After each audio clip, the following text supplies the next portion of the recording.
Hi, it's Donna Doriasha, and today I want to talk to you a little bit about something a little bit different to what I normally talk about, because I know I'm normally talking about online marketing strategies and tactics and things like that. Today I want to talk to you about unconditional love.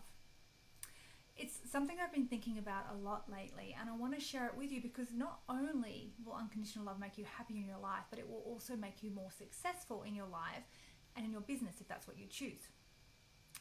So is it weird for an online marketing coach to be thinking and talking about unconditional love? Well, no, and yes, and no. So the first no is that I don't spend all my time thinking about geeky stuff like marketing funnels and strategies. I actually think about a lot of other stuff as well, like this and energies and like a lot of stuff. I'm into yoga and things like that as well.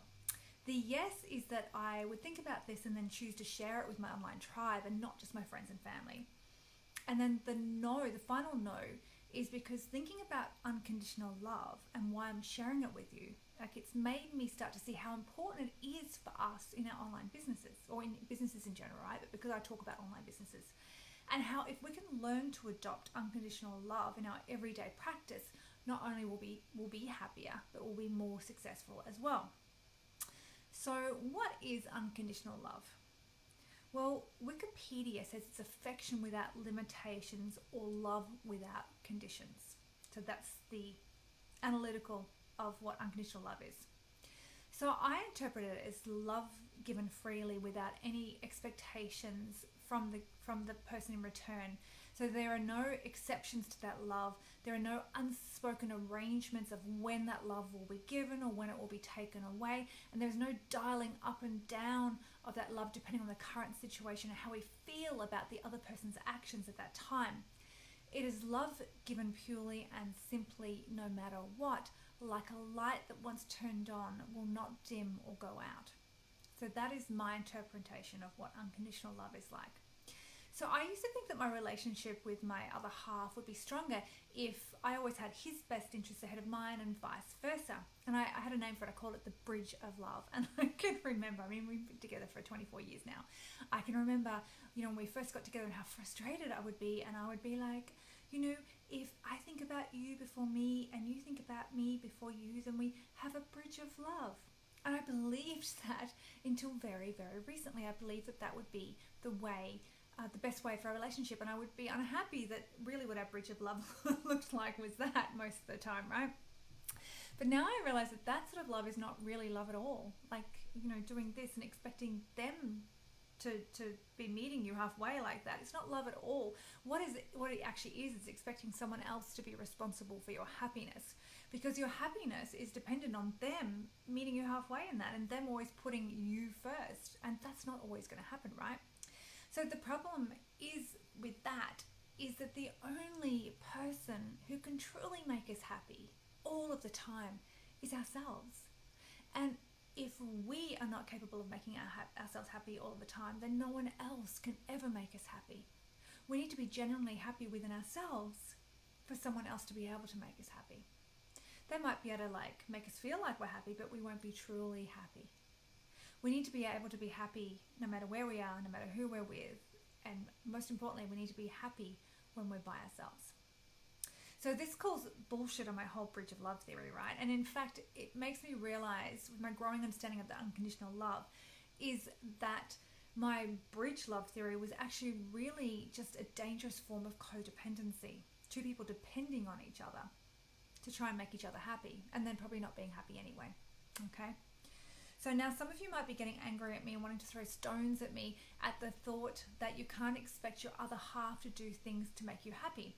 And I get that, but wouldn't it be much more fun if rather than doing things to make you happy, you were happy anyway, and then when they did things that would make you normally to make you happy, that you were just now full of joy because you were happy without those things, but now they're able to fill you up with joy.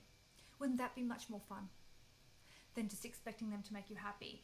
And in return, if you just got to love them no matter what, and if your mood wasn't dependent on how lovable they were that day, wouldn't that be so much better than if your mood was totally dependent on how they were that day and how they were responding to you forcing love upon them? So others may be wanting to throw stones at me for suggesting that you just have to love your partner no matter what, no matter how they're behaving. But here's the thing about true unconditional love, or what I think of, what I'm starting to see with true unconditional love. It's not possible to truly love somebody else unconditionally unless you love yourself unconditionally first. That is the core. It's like it's the never-ending stream of love comes from within you and from loving yourself unconditionally first.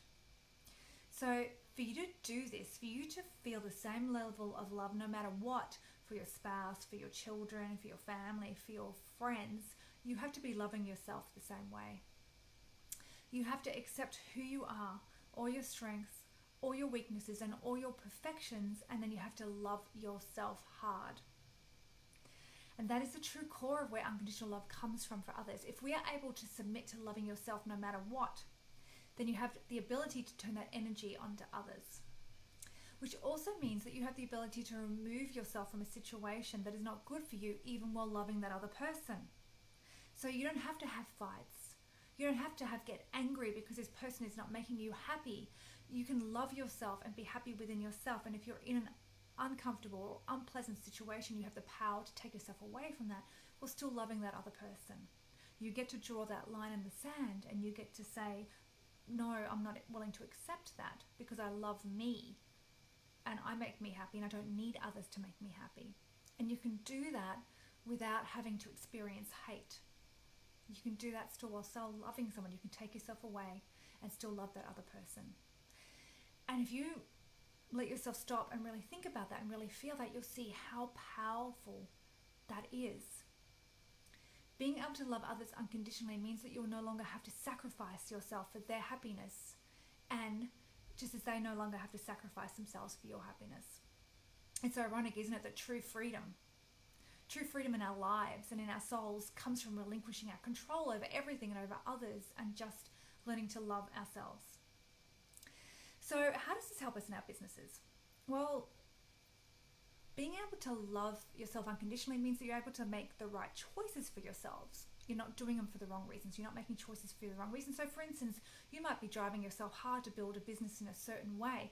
And when you learn to love yourself, you realize that it's not actually what you need. It's not actually what you want, but you're doing it for somebody else's happiness or for some other reason or to make somebody proud.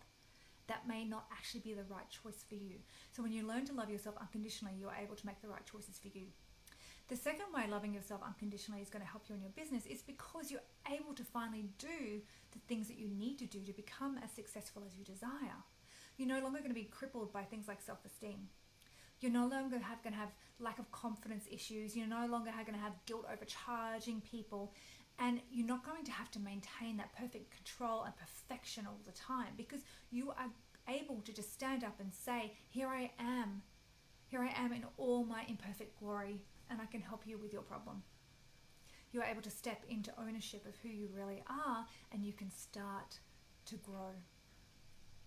So when you get to that stage, you no longer worry about what people think. You no longer worry about what people say. You're no longer worrying about if they're laughing about you behind your back, because you don't need any of that. You don't need that like feedback from other people to make you happy, because you're already happy within yourself. So I hope that my maybe unconditional view of unconditional love is giving you some food for thought in your relationships, in your life in general, and also in your business. So have a wonderful weekend, guys, and I will see you very, very soon.